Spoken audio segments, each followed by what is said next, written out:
पूजनीय संत समाज, इस सत्संग सरिता में उपस्थित सम्मानीय सज्जनों, श्रद्धामूर्ति देवियों, प्यारे बच्चों,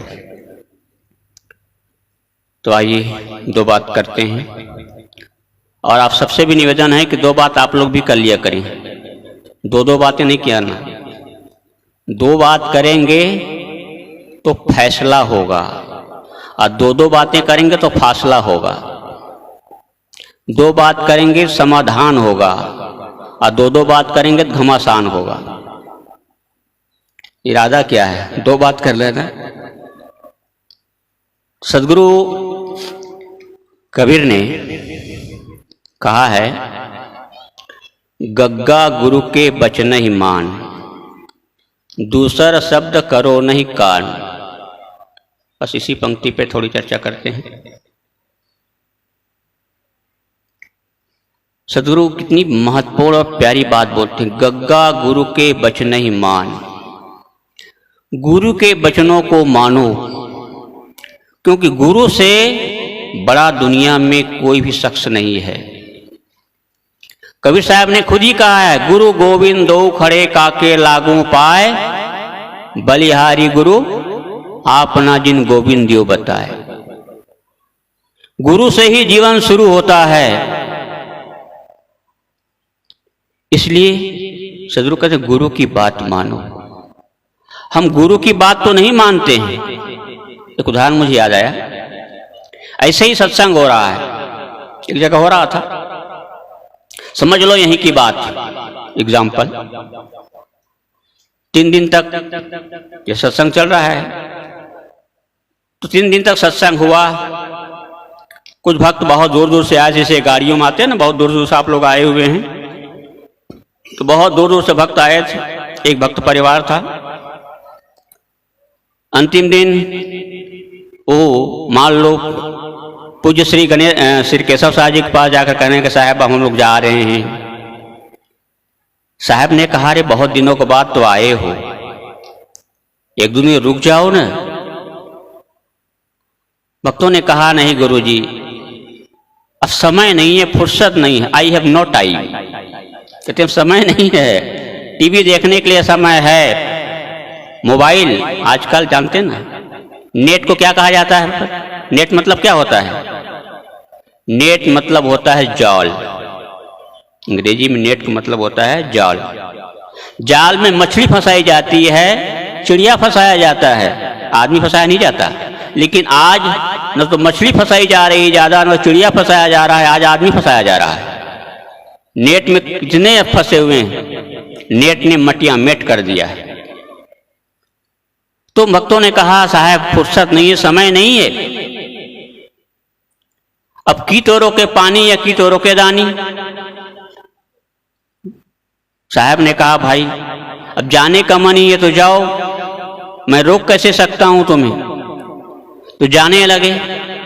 और हर क्षेत्र में, हर समाज में कुछ न कुछ आडंबर होता है, कुछ न कुछ अंधविश्वास होता है, मान्यताएं होती है। जैसे कहीं कहा जाता है कि छूछा खड़ा देखना अशुभ माना जाता है, विधवा स्त्री को देखना अशुभ माना जाता है, ऐसे और भी। तो उस क्षेत्र में ये मान्यता थी, ये अंधविश्वास था कि रास्ता चलते चलते यदि गधा को रास्ते में लौटते हुए देखें तो खतरा है। यानी गधा को लौटते हुए देख करके रास्ता क्रॉस करना, समझ लो मौत को निमंत्रण देना है।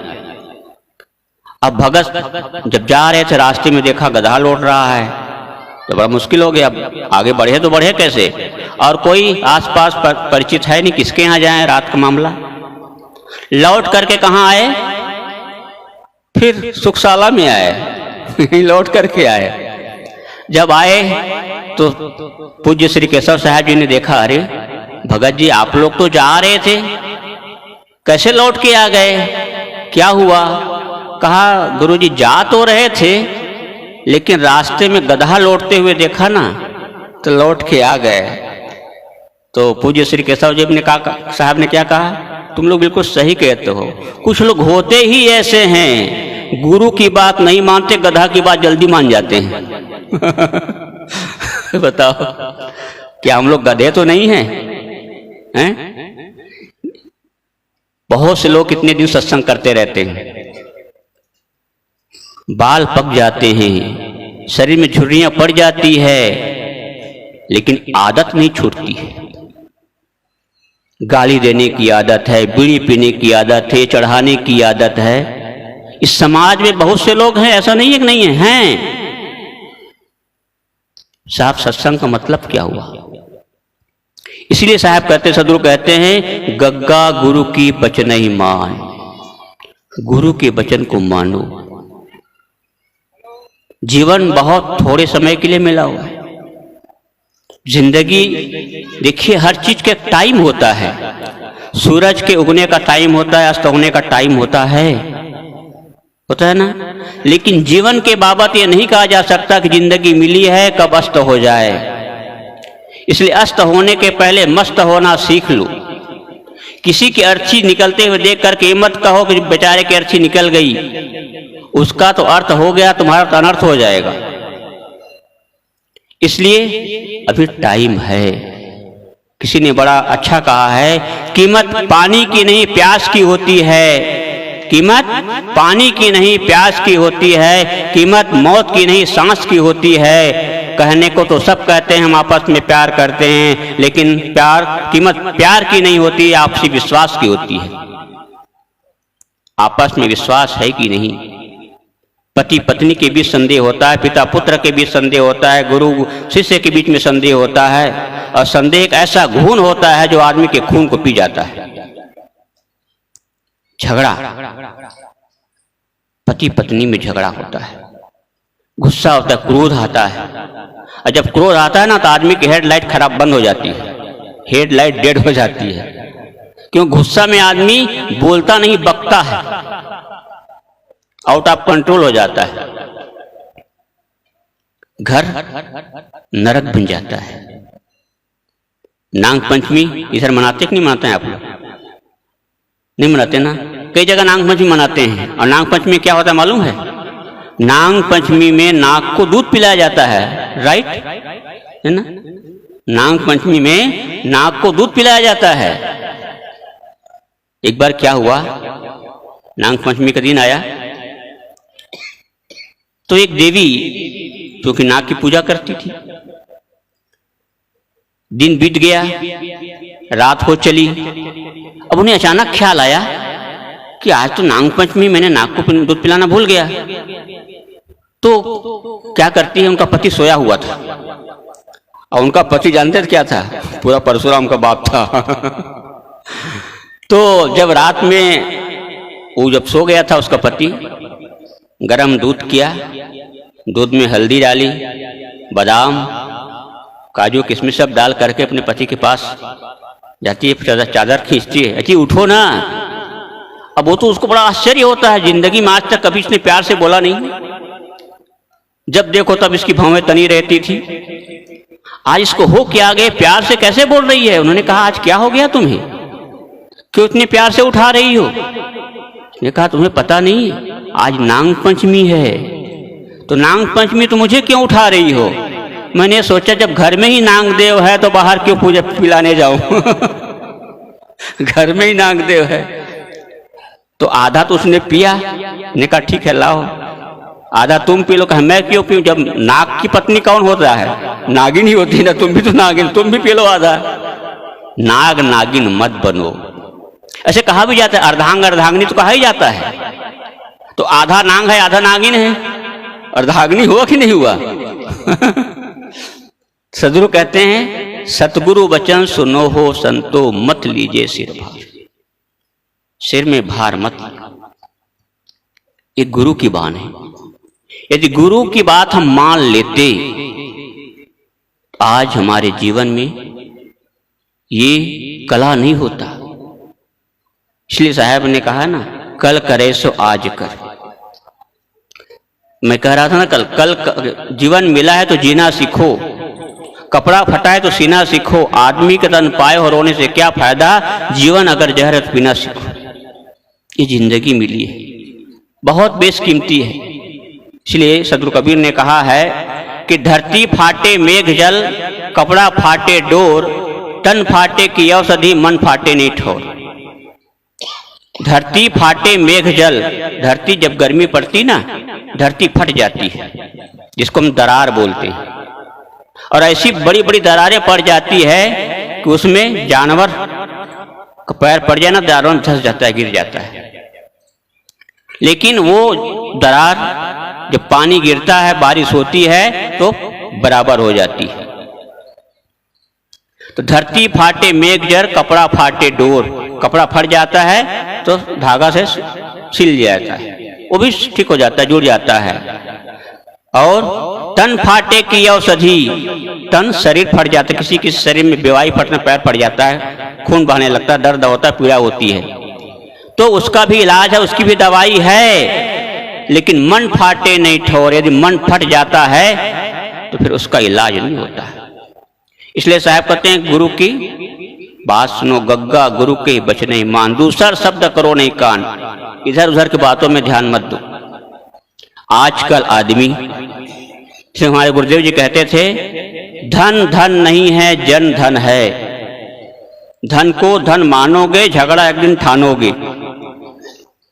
धन जीवन गुजर के लिए होता है, इसलिए हम उसका उचित उपयोग करें। साहब ने कहा है, जीवन जौवन राज मद, अविचल रहे न कोई, जा दिन जाए सत्संग में, जीवन का फल सो। धन तन गुजर के लिए होता है, जीविकोपार्जन के लिए होता है, लड़ाई के लिए नहीं होती। एक उदाहरण देकर अपनी बात समाप्त करूंगा, समय के हम सब पाबंद हैं। Time is money and time is God. इसलिए किसी ने कहा है, समय को जो ना समझा उसे मिटना पड़ा है, बच गया तलवार से तो फूल से कटना पड़ा है। चाहे कितने ही कठिन, चाहे कितना हो विकट, हर नदी की धार से चट्टान को हटना पड़ा है। इस समय की ताकत है। एक उदाहरण, दो भाई थे, दोनों भाई में बड़ा प्यार था, आप लोगों ने सुना होगा। दोनों भाई में बड़ा प्यार था, लेकिन एक दिन हुआ क्या, झगड़ा हो गया। और झगड़ा इतना तगड़ा हो गया कि दोनों का एक साथ रहना, बैठना, खाना पीना मुश्किल हो गया। एक भाई ने कहा, भाई अब साथ साथ नहीं रहेंगे, बंटवारा हो जाना चाहिए। बड़े भाई ने कहा, भाई साहब क्या हुआ? कि नहीं बंटवारा हो जाना चाहिए। उसने कहा, देखिए आप बड़े हैं घर के, आपके पास सारी जिम्मेदारी है। आपने एक गन्ना में भाई और भतीजा देखा? बंटवारा हो गया, सारी चीजों को बंटवारा कर दिया गया। अब अंतिम बात आई, लोगों ने पूछा, बुजुर्गों ने पूछा, भाई बंटवारा हो गया ना? कहा हो तो गया, लेकिन एक चीज बाकी है, अभी एक चीज का बंटवारा बाकी। बुजुर्गों ने कहा, सब चीज तो बढ़ गई, मकान बढ़ गया, जमीन बढ़ गई, बर्तन बढ़ गए, गाड़ी बढ़ गई, और क्या बाकी रह गई? नहीं, एक चीज बाकी, क्योंकि हम दोनों एक ही गुरु के चेला हैं, एक ही गुरु के चेला हैं। अब गुरु की पूजा एक साथ नहीं कर सकते, गुरु का भी बंटवारा होना चाहिए। गुरु जी है नहीं, बंटवारा शुरू हो गया। बुजुर्गों ने सोचा, भाई गुरु तो एक आदमी है, उसको काटे कि क्या करे? कहा नहीं, तो उपाय निकलता है, युक्ति से मुक्ति होती है। तो बुजुर्गों ने कहा, देखो भाई गुरु जी के भी दो पैर हैं, अब तुम संयोग से तुम दो ही भाई हो, तो दाहिना पैर बड़ा भाई ले ले और बायां पैर छोटा भाई ले ले। समाधान हो गया, बट गया। गुरु जी को पता नहीं है कि मेरा बंटवारा हो गया है। संयोग से गुरु जी चेलाराम के यहाँ आए, भगत के यहाँ आए, भक्त के यहाँ, बड़े भाई के यहाँ उतरे। अब बड़े भाई के यहाँ उतरे तो जाहिर सी बात होती, जब गुरु महाराज आए हैं तो पैर धोया जाता है कि नहीं धोया जाता है? तो पैर धोने के लिए पानी लाए, गुरु जी ने दाहिना पैर बढ़ाया। अब दाहिना पैर तो चूंकि उनका था ना, बड़ा भाई का, खूब बढ़िया साबुन ला करके बड़े फर्स्ट क्लास धोए, मल मल के धोए, अच्छा से तौलिया वलिया से पोछे। अब गुरु महाराज ने सोचा, दाहिना पैर धो लिया है तो बायां पैर भी धोना चाहिए, उनको क्या पता बंटवारा हो गया है। और जब बायां पैर बढ़ाया तो चेला राम क्या करता है, जो लोटा लिया था ना, जोर से लोटा से मारा बायां पैर को, कहा गुरुजी आपने मेरे दुश्मन का पैर बढ़ा दिया। अब वहां से लंगड़ाते लंगड़ाते भगा छोटा चेला के पास, छोटे भाई के पास में। गुरुजी को लंगड़ाते हुए देखा तो चेला ने कहा गुरुजी ये क्या हो गया, कहीं गिर गए, एक्सीडेंट हो गया, चोट लग गई। कहा बेटा एक्सीडेंट तो नहीं हुआ, न कहीं गिरा, तुम्हारा जो बड़ा भाई है ना उसके यहाँ गया था, तो उसने दाहिना पैर को तो धोया, लेकिन जब बाएं पैर को पढ़ाया तो उसने कहा दुश्मन का पैर बढ़ा दिया, एक लोटा कस के मारा। कहा उसकी इतनी हिम्मत, इतनी औकात, उसने मेरे पैर को लोटा से मारा है तो मैं उसके पैर को कुल्हाड़ी से काटूंगा। ये ऐसे को भक्त कहे, कम भक्त किसको कहें? ये चेला है कि माटी का ढेला है? क्या गुरु जी यही शिक्षा देते हैं? गुरु कहते हैं आपस में मिलकर प्रेम से रहो। सुन रहे थे ना अनुसार से, प्रेम से रहो, प्रेम से रहो। मुसीबत भी आए तो कैसे रहना चाहिए, कैसे कहते हैं कि एक चुटकुला समाप्त करता हूं कि एक सज्जन की पत्नी मायके गई थी। कुछ दिन बाद मायके से आई तो दरवाजा खटखटाई, दरवाजा अंदर से खोला। और कैसे खोलते हैं जानते हो? मुस्कुराते हुए। सज्जन क्या मुस्कुराते हुए दरवाजा खोलता है, क्योंकि जब तक थे बहुत झगड़ा लड़ाई होता। तो मायके चले गई, मायके से जब आई दरवाजा खटकाई, दरवाजा खोला, मुस्कुराते हुए दरवाजा खोल रहा है। उसके पत्नी ने कहा आज तुम मुस्कुरा क्यों रहे हो, क्या बात है? कहा तुम नहीं जानते, जब तुम मायके गई थी ना तो मेरे गुरुजी आए थे।